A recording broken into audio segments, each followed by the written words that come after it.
Hi guys, this is Anil from visa videos. Video में आपका apostille से रिलेटेड जो भी क्वेश्चन और क्वेरी है जिससे आप इंटरनेट पे ढूंढ रहे हो उसका आंसर दे देने वाला हूं। तो आप इस वीडियो को अगर अंत तक देखते हो तो अपोस्टाइल से रिलेटेड जो कुछ भी आपको जानना चाहिए जान जाओगे। तो स्टार्ट करते हैं कि अपोस्टाइल क्यों कराना होता है। सबसे इंपॉर्टेंट क्वेश्चन है कि भाई कराना ही क्यों है अपोस्टाइल। तो क्या होता है कि बहुत सारे लोग फेक डॉक्यूमेंट को यूज करके और विदेश में एडमिशन लेना चाहते हैं या फिर जो कुछ भी कराना चाहते हैं।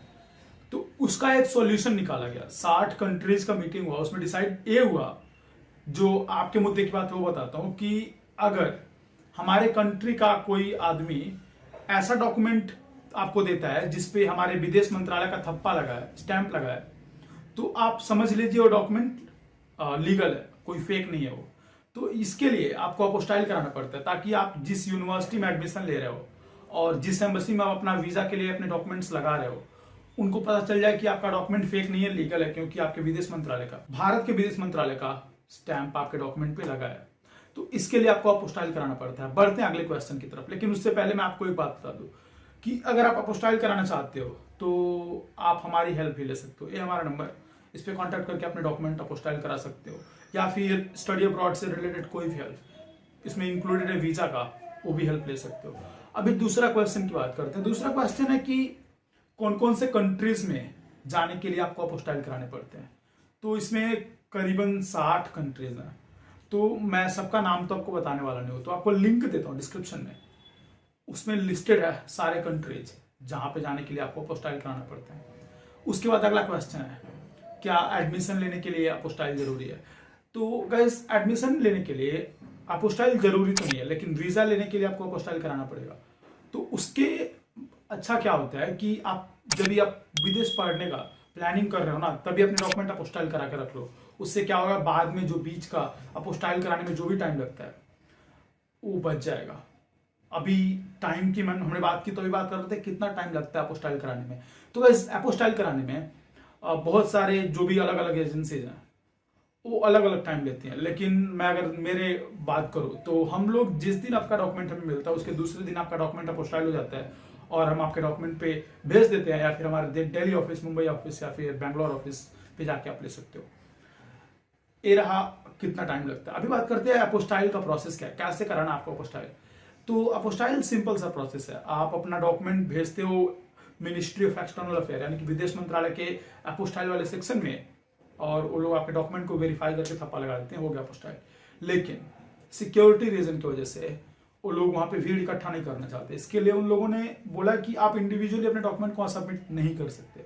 उसके लिए आपको किसी सर्टिफाइड एजेंसी का हेल्प लेना होगा, और उसके लिए आपको किसी ना किसी एजेंसी, जो भी आप गूगल करके निकालते हो, कहीं से निकालते हो, हमें कॉन्टेक्ट करते हो, उनका हेल्प लेके उनको अपना डॉक्यूमेंट सबमिट करना होगा। वो आपके डॉक्यूमेंट को लेके जाएंगे मिनिस्ट्री ऑफ एक्सटर्नल अफेयर्स के अपोस्टाइल वाले ऑफिस, और वहां से आपका डॉक्यूमेंट अपोस्टाइल कराएंगे। अभी बात करते हैं कितना खर्चा होता है। तो गैस, खर्चे की बात में सब लोग का अपना अपना अलग है, क्योंकि बहुत सारे एजेंसीज को मैंने देखा है 10,000 मांग लेते हैं।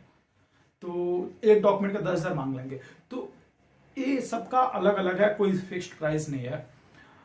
लेकिन अगर आपसे कोई भी एजेंसी है, कोई इंसान आपसे 3,000 से ज्यादा मांग रहा है पर डॉक्यूमेंट, तो वहां पे आप अपने डॉक्यूमेंट को सस्ते में भी करा सकते हो। मतलब मेरी खुद की जो हमसे अगर आप अपनी हेल्प लेते हो तो आपको 3,000 पर डॉक्यूमेंट पड़ता है अपोस्टाइल करवाने के लिए। तो एरा कितना चार्जेज है अपोस्टाइल कराने का। अभी बात करते हैं कि कब तक अपना डॉक्यूमेंट अपोस्टाइल करा लेना चाहिए। तो मैं रिक्वायरमेंट कब होता है कि आपको एडमिशन मिल गया और वीजा लेने जा रहे हो, तब आपको रिक्वायरमेंट होता है अपने डॉक्यूमेंट अपोस्टाइल कराने के लिए। लेकिन मैं तो कहूंगा कि अगर आपने मन बना लिया कि मुझे विदेश में पढ़ना है तो डॉक्यूमेंट अपोस्टाइल करा कर रख लो, क्योंकि डॉक्यूमेंट अपोस्टाइल तो कराना है ही, ये कोई ऑप्शनल तो है नहीं। अभी बात करते हैं कौन कौन से डॉक्यूमेंट अपोस्टाइल होते हैं। तो यूजुअली जो मैक्सिमम लोगों के होते हैं 10th 12th के डॉक्यूमेंट अपोस्टाइल कराने पड़ते हैं, और बैचलर में ऑप्शन होता है, या तो अपने बैचलर सर्टिफिकेट जो मिलता है उसको अपोस्टाइल करा लो, या तो अपना ये ट्रांसक्रिप्ट मिलता है वो वो अपोस्टाइल करा लो। दोनों में से कोई एक कराना होता है। तो 3 मैक्सिमम लोग के ऊपर होता है, और बहुत सारे लोग और भी बहुत सारे डॉक्यूमेंट आप अपोस्टाइल कराना चाहते हो, जिसे करा सकते हो, जिसे आप फॉरेन कंट्री में यूज करना चाहते हो। ये है टोटल लिस्ट जिसका डॉक्यूमेंट जिसका अपोस्टाइल करवाना होता है। सॉरी, तो ये था complete information regarding apostille process. अभी भी कोई क्वेश्चन है, क्वेरी है तो नीचे पूछ सकते हो, या फिर हमें इंस्टाग्राम पे कांटेक्ट करके पूछ सकते हो अपने सवाल। Thank you so much for watching this video. मिलते हैं आपसे अगले वीडियो में।